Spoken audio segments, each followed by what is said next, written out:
नंदुरबार जिल्ह्यातील राणीपूर धरणातून मोठ्या प्रमाणात गाळ माती उपसा, व्यावसायिक वापरासाठी साठा कारवाईबाबत प्रश्नचिन्ह. शहादा तालुक्यातील राणीपूर धरण परिसरात गाळ मातीच्या उपशावरून नवीन वाद निर्माण झाला आहे.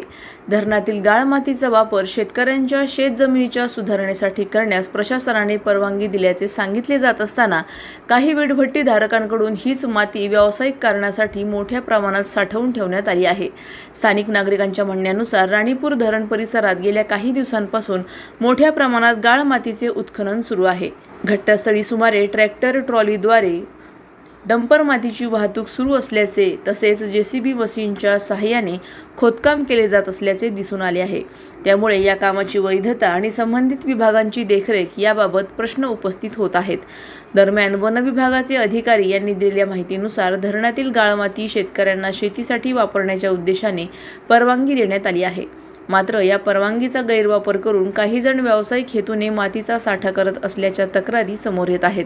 स्थानिक नागरिकांनी प्रश्न उपस्थित केला आहे की जर मातीचा वापर केवळ शेतकऱ्यांसाठी मंजूर असेल तर मोठ्या प्रमाणात वीटभट्ट्यांकडे माती कशी पोहोचत आहे.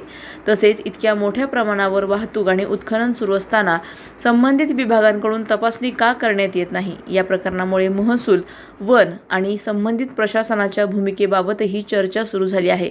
नियमांचे उल्लंघन करून गाळमातीचा व्यावसायिक वापर होत असल्यास संबंधितांवर कारवाई होणार का, असा सवाल नागरिकांकडून उपस्थित केला जात आहे. राणीपूर धरणातील गाळमाती उपशाच्या संपूर्ण प्रक्रियेची चौकशी करून वस्तुस्थिती समोर आणावी आणि परवानगीच्या अटींचे उल्लंघन करणाऱ्यांवर कठोर कारवाई करावी, अशी मागणी स्थानिक नागरिकांकडून होत आहे. आता या प्रकरणात प्रशासन कोणती भूमिका घेते याकडे सर्वांचे लक्ष लागले आहे. सलाउद्दीन लोहार, नंदुरबार, न्यूज 24.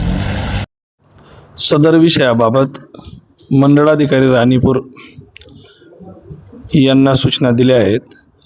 त्यांनी दिलेल्या माहितीनुसार सदर धरण हे फॉरेस्टच्या हद्दीत आहे आणि वन विभागाने शेतकऱ्यांना गाळ काढायला परवानगी दिल्याचं मंडळाधिकारी यांनी माहिती दिली आहे. तरी मंडळाधिकारी यांना सदरबाबत चौकशी करून अहवाल सादर करण्याच्या सूचना दिलेल्या आहेत. अशाच घडामोडींचा आढावा घेण्यासाठी आजच आपले YouTube चॅनलला सबस्क्राईब करा.